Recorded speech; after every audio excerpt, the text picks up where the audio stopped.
Hello student, कैसे हैं आप सभी। बायोलॉजी प्लेटफॉर्म चैनल पे आप सभी का हार्दिक स्वागत। This is Prabha Verma, your science teacher here.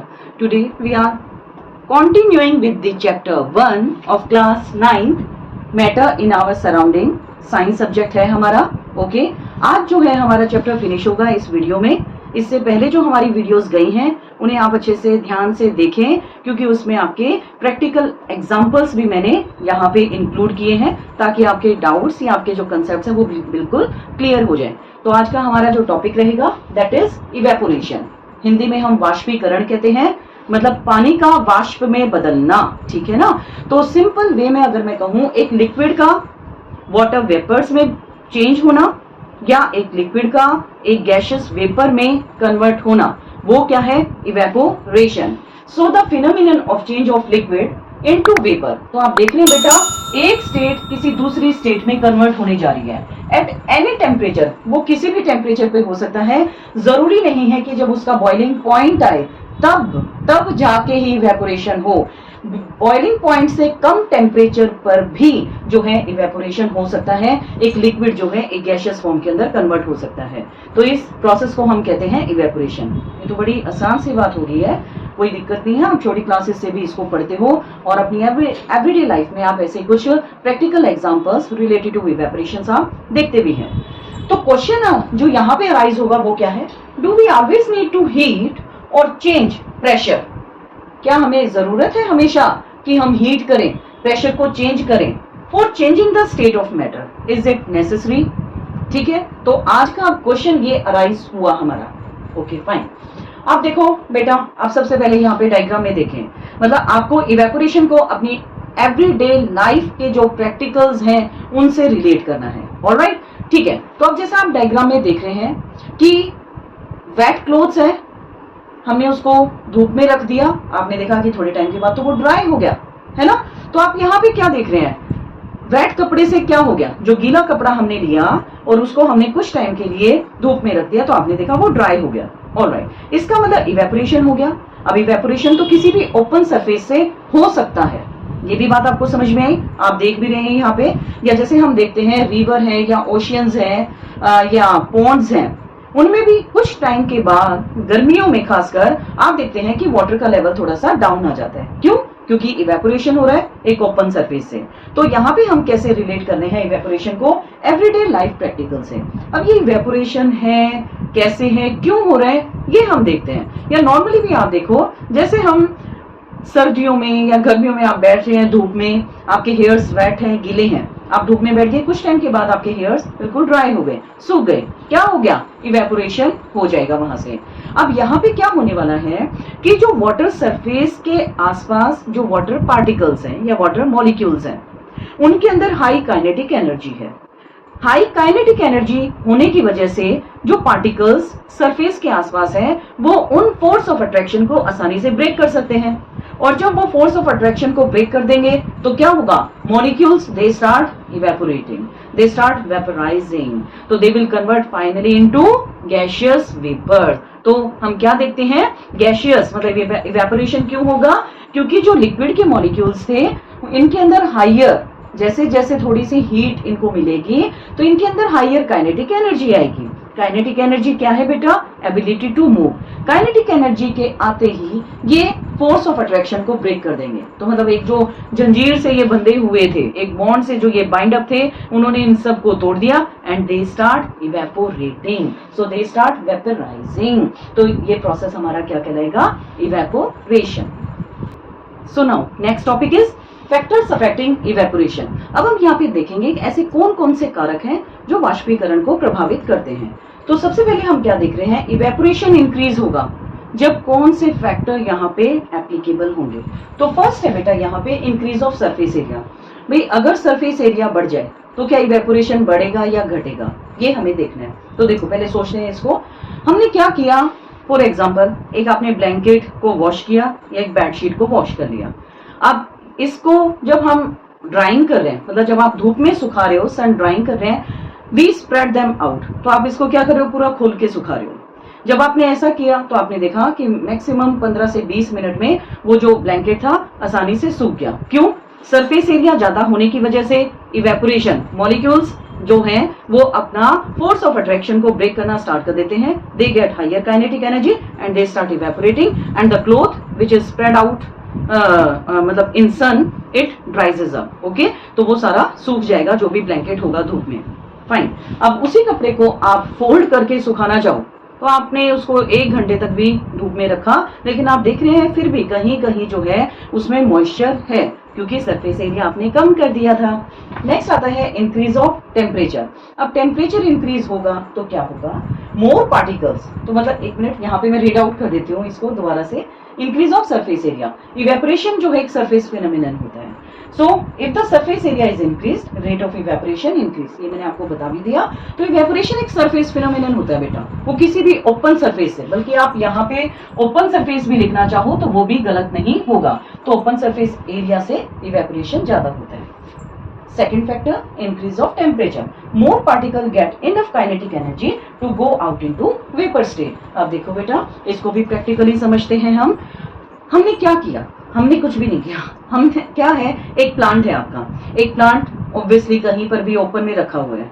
तो आप क्या देख रहे हैं कि गर्मी में वहां से एक टाइप का ट्रांसपीरेशन हो रहा है, ठीक है ना. और अगर मिट्टी है, मतलब लॉन है, घास है, वो भी आप देख रहे हो बड़ी जल्दी ड्राई हो रही है क्योंकि ओपन सरफेस से अगेन इवेपोरेशन हो रहा है.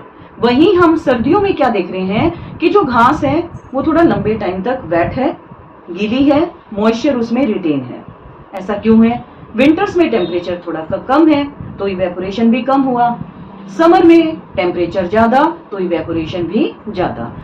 So now next third factor is decrease in humidity. Humidity है क्या बेटा? It is the amount of water vapour present in the air. हमारे एयर के आसपास या एयर में वाटर वेपर जो मॉलिक्यूल्स हैं या उनका अमाउंट कितना है वो ह्यूमिडिटी डिसाइड करता है. If the amount of water is already high, rate of evaporation decreases. और अगर वाटर का मतलब वाटर ऑलरेडी एयर में प्रेजेंट है और अगर वो ज्यादा है तो रेट ऑफ इवेपोरेशन डिक्रीज हो जाएगा. Next, increase in wind speed. Wind speed में क्या होगा? अब आप देखो, clothes dry faster on a windy day with increase in wind speed. Particles of water vapor move away with wind and decreasing the rate of evaporation. तो एक windy day में मतलब जब हवा चल रही है तब भी आप देखते हैं कि क्लोथ जो है वो जल्दी ड्राई हो जाते हैं. तो ये हमारे 4 फैक्टर्स थे जो इवेपोरेशन को अफेक्ट करते हैं. How does evaporation cause cooling? अब देखो, इवेपोरेशन जब होगा तो एक कूलिंग फील होती है. अब ये देखते हैं कैसे. In an open vessel liquid keeps on evaporating. अब आपको ये बता ही दिया, अगर कोई भी ओपन वेसल है वहां से लिक्विड इवेपोरेट होता रहता है. Okay, the particles of liquid absorb energy from the surrounding. अब जो लिक्विड पार्टिकल्स हैं वो सराउंडिंग से एनर्जी रीगेन करते रहते हैं, एब्जॉर्ब करते रहते हैं. And this absorption make the surroundings cold. और ये सारी जो एब्जॉर्प्शन है ये हमारे सराउंडिंग्स को थोड़ा सा ठंडा करके रखती है. तो यहाँ पे अब हम क्या देखेंगे, ओपन वेसल से जब इवेपोरेशन होगा तो वो एक कूलिंग इफेक्ट देता है. Next question is what happen when you pour some acetone. Acetone क्या है? एक टाइप का नेल पॉलिश रिमूवर है ऑन योर पाम. तो देखो आप क्या करते हैं, जैसे ही आप नेल पेंट रिमूवर यूज करते हैं या आप अपनी हथेली पे रखते हैं तो आप देखते हैं आपको वहां उस पोर्शन पे थोड़ा सा ठंडक लगती है, ठीक है ना. अब ऐसा क्यों है? Particles gain energy from palm और सराउंडिंग. अब पार्टिकल्स ने क्या किया, सराउंडिंग से या पाम से एनर्जी लिया. अब ये एनर्जी लेने के बाद पार्टिकल्स ने फटाफट अपना फोर्स ऑफ अट्रैक्शन ब्रेक कर दिया.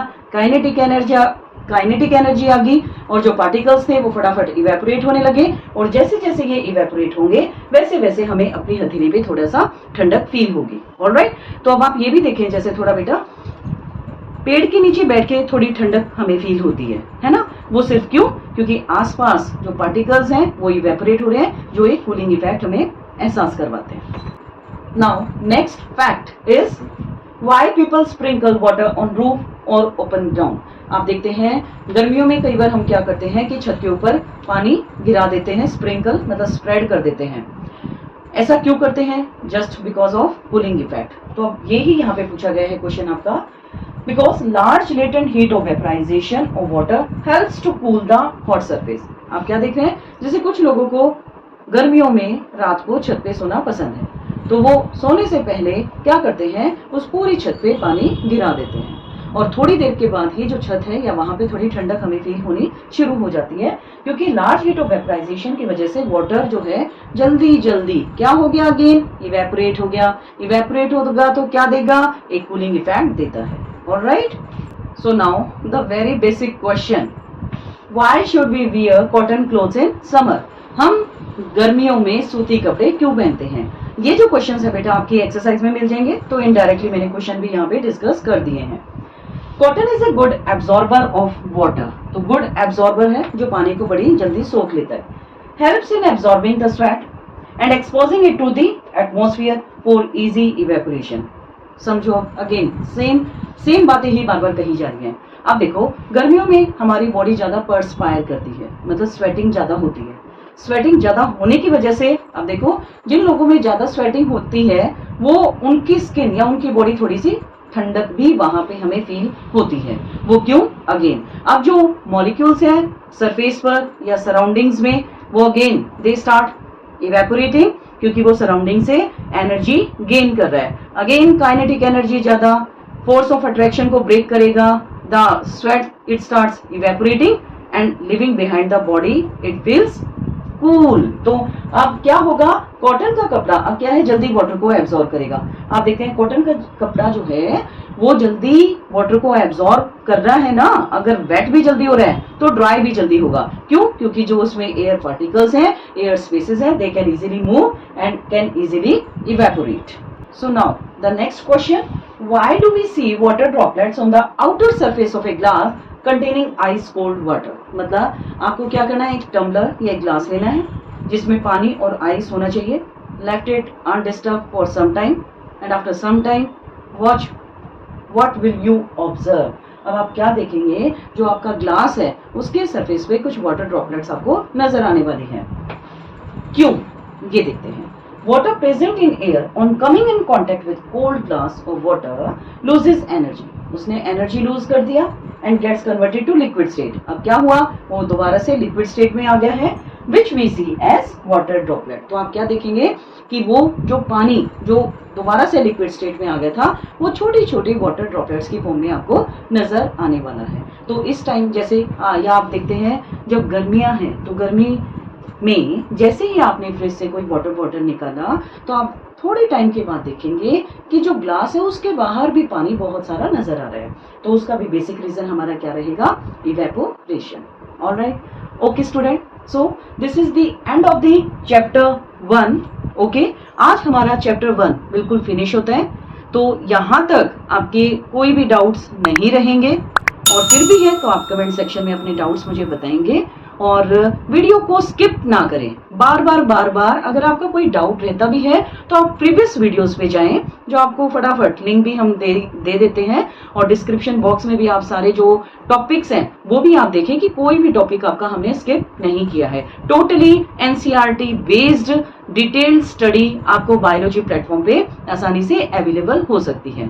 तो ऐसी और वीडियोस के लिए आप चैनल को लाइक शेयर सब्सक्राइब करते रहिएगा। Take care, bye.